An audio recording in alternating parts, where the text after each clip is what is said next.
Bapak Ibu ini percaya nggak Yesus Tuhan kita? Yakin ya?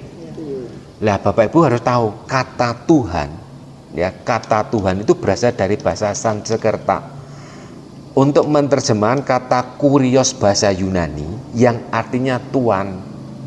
Jadi kata Tuhan itu sama dengan Tuhan dalam bahasa Yunani. Jadi kalau Bapak Ibu percaya Yesus Tuhan, maka Yesus itu apanya saudara? Tuhan saudara.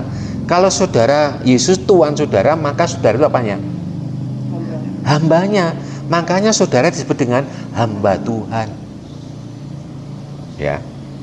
Jadi setiap orang percaya Yesus namanya hamba Tuhan gitu.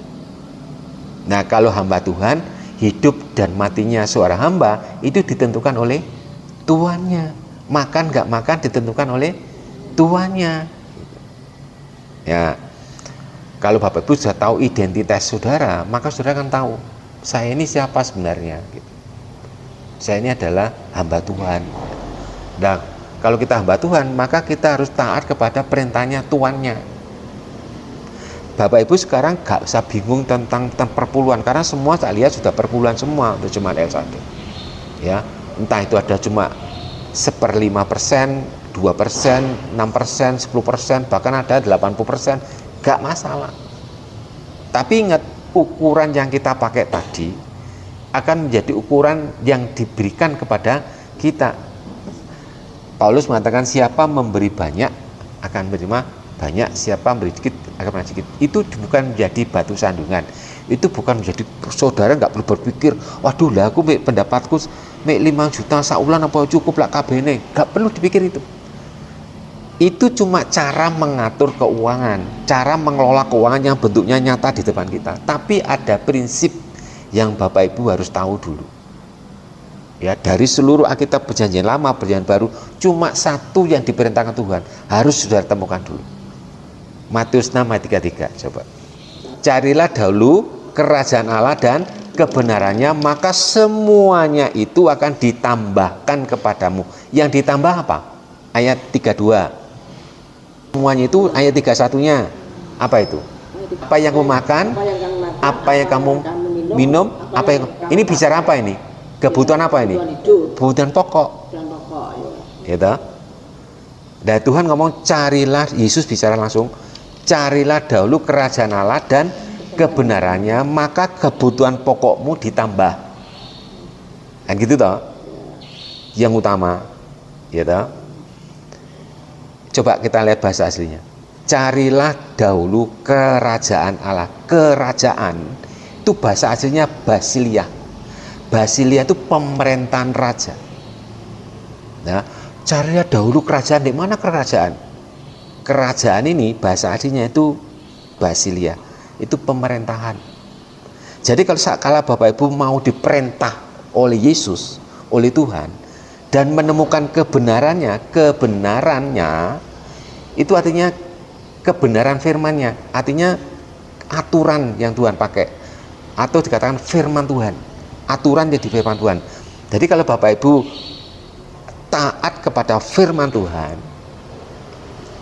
taat pada firman Tuhan, maka kebutuhan pokokmu ditambahkan. Itu kata Yesus. Jadi Matius 6:33 itu menjadi kunci pertama kali Bapak Ibu. Berarti nggak kerja, loh harus kerja, karena prinsipnya tadi kerja. Itu yang membuat segala sesuatu ditambahkan. Artinya saudara tetap kerja. Kerjaan ini sebagai sarana Tuhan untuk memberkati saudara. Ya, kerjaan saudara. Tapi bukan berarti kerja terus supaya saya dapat kelimpahan. Saudara kerja terus ya dapat kelimpahan. Tapi saudara nggak dapat namanya damai sejahtera. Tuhan nggak ada di situ. Gitu. Karena iblis bisa memberikan berkat juga gitu. Yang Tuhan mau itu saudara dan saya itu menemukan dulu yang namanya kebenaran firman-Nya. Jadi karakter Bapak Ibu ini harus belajar setiap hari. Suka marah. Bagaimana caranya belajar suka marah? Saudara Pak dihadapkan dengan orang yang menjengkelkan, pasti saudara marah. Pernah bohong, pasti semuanya pernah bohong. Kebohongan ini juga sama. Kalau kita nggak belajar mengekang, memaksakan untuk tidak, berkata tidak, maka kita nggak pernah menemukan kebenarannya. Ya dimaksud kebenaran itu buah roh. Ya dimaksud tidak berkenan itu buah-buah dari daging. Ya, kayak benci, marah, fitnah dan sebagainya itu Bapak Ibu di Galatia 6 ayat 22 dan sebelumnya. Nah, jadi prinsip yang pertama di sini yang harus ditemukan supaya kita mengalami pemulihan ekonomi, pemulihan pekerjaan dalam kondisi yang sekarang ini kan sulit, kondisi sulit ini. Kalau sudah tetap menemukan kerajaan Allah, maka hidup saudara akan tetap dipelihara oleh Tuhan. Bagaimana saudara akan tetap mengalami namanya kemurahan Tuhan. Ya, carilah dahulu kerajaan Allah, artinya saudara harus mau diperintah. Karena kerajaan itu pemerintahan Allah, memerintah saudara. Di mana? Di hati. Karena Allah tinggal di hati. Betul lah Pak? Allah tinggalnya di hati. Ya. Terus ada lagi pertanyaan gini. Pak, nah orang yang nggak ke gereja, tapi dia Kristen, nggak ke gereja Pak. Tapi dia ya kaya loh, memang modalnya gede. Tapi dia tambah kaya Pak, bisa keluar negeri, bisa kumpul-kumpul komunitasnya, mereka bisa bikin konten-konten, bisa menari-nari. Lah saya ini taat lah Pak, tapi ya nggak kurang, tapi ya cukup saja gitu. Coba di firman Tuhan dikatakan begini, kebaikan Tuhan itu, ini Mazmur ya, kebaikan Tuhan itu disimpan untuk orang benar. Jadi kebaikan Tuhan itu tidak dikasihkan los itu buat saudara enggak, tapi disimpan. Dia akan diberikan pada waktu saudara membutuhkan. Diberikan saat membutuhkan. Pas butuh sudah dikasih, pas butuh sudah dikasih. Itu janji firman dia yang ngomong. Kenapa? Supaya saudara tidak jatuh. Saya dari dulu dari orang Kristen kok pancet Pak? Bukan pancet.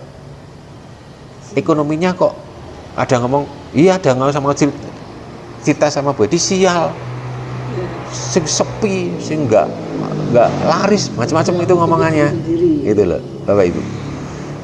Firman Tuhan mengatakan bahwa kebaikan Tuhan itu disimpan untuk orang benar. Orang benar tidak selalu mengalami seluruhnya dikasih, tidak. Tapi ada tahapan-tahapan yang Tuhan kasih. Supaya apa? Supaya saudara tidak jatuh. Karena banyak anak Tuhan jatuh karena uang. Contohnya siapa di Alkitab? Salomo bukan orang nggak punya, dia sangat kaya. Tapi kenapa di akhir tuanya dia jatuh? Ya karena duit itu tadi. Dia ingin ekspansi lagi ke wilayah Eropa, ekspansi lebih besar lagi supaya Israel lebih menguasai dunia. Tapi Tuhan nggak berkehendak seperti itu, karena hatinya terus ke sana, tidak melekat kepada Tuhan. Kejatuhan Salomo itu tidak langsung jatuh loh. Salomo itu tidak langsung jatuh, enggak. Kejatuhan Israel itu, saudara, itu enggak kelihatan. Makanya saudara itu dikasih berkati pas kowe urip gak kurang mangan, dicukupin tok supaya saudara enggak jatuh gitu. Wis bayar perpuluhan ya tetep Pak.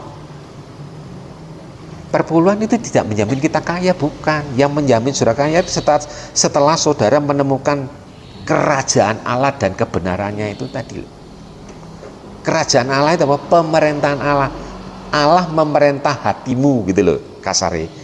Lek Allah memerintah hatimu dan saudara melakukan, berarti saudara melakukan kebenarannya itu. Maka Yesus bilang, kalau sudah bisa menemukan kerajaan Allah dan kebenaran, maka kebutuhan pokok itu ditambah. Ditambah itu bukan berartinya langsung kayak enggak, saudara kerja, tapi berkat itu di samping, karena kata ditambah bahasa aslinya di samping. Artinya berkat sudah disediakan sini. Makanya jangan Bapak Ibu buka Efesus 1 ayat 3. Telah itu sudah apa belum? Telah menyediakan segala berkat, tapi bentuknya rohani. Tinggalnya di mana? Surga. Lah kata surga itu sama dengan ada kerajaan Allah, ada kerajaan surga. Itu sama, cuma gini, kerajaan surga itu yang nulis, karena yang dihadapi ini orang Yahudi. Orang Yahudi tidak pernah menyebut nama Allah. Dia menyebut nama Allah dengan kata YHWH, disingkat dengan YHWH atau Yahweh. Penulisnya gak berani nyinggung orang Yahudi, maka dia tidak pakai kata Allah, tapi kata surga. Nah, beda lagi dengan penulis Injil yang menghadapi orang yang bukan Yahudi, bangsa-bangsa lain yang non Yahudi, dia langsung pakai kata Allah, maka ada kerajaan Allah. Yesus bicara carilah dulu kerajaan Allah. Ini karena dia bicara pada orang-orang non Yahudi, gitu. Bapak Ibu. Lah, kerajaan Allah itu pemerintahan Allah, artinya Allah memerintah hatimu.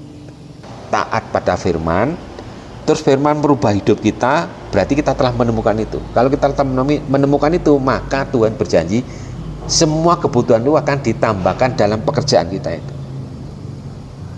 Nah, terus Tuhan pernah berjanji juga dalam peristiwanya Daud, suami istri ini. Karena biasanya hal ekonomi banyak yang digoncang-goncang banyak di keluarga, suami istri. Itu banyak digoncang ekonomi di situ. Nah, kunci utama suami istri itu harus rukun. Itu kunci utama. Rukun itu bukan berarti nggak ada masalah. Suami istri pasti ada masalah, karena kata rukun yang dimaksud di dalam konteks Mazmurnya Daud 133, Mazmur 133 itu, kata rukun itu berasal dari kata yahat, artinya kesatuan yang terbentuk dari luka batin. Jadi Daud itu pada waktu dia menulis Mazmurnya ini, dia itu didatangi oleh orang-orang yang lagi luka batin. Luka batinnya pada waktu di zamannya pemerintah Raja Saul, ditekan oleh pajak, ya nggak mau pajak dipukul, dipenjarakan. Itu zaman pemerintah Saul itu lebih kejam, sehingga banyak orang-orang yang merasa sakit hati, dendam sama petugasnya pajak itu. Ada yang saling membunuh gitu. Nah, kata rukun itu bicara tentang pemulihan hati. Jadi suami istri itu harus mengalami pemulihan hati, Pak Bu. Jadi suami istri itu rukun itu mereka harus hatinya tidak tersakiti, saling menghargai, saling menghormati, saling melayani, saling memaafkan. Jadi kalau suamimu ngomongi kasar, jangan dibawa dalam hati, tapi saudara harus memberikan maaf. Cara memberikan maaf gimana? Ya melayani, kayak kopi, sekedar makan.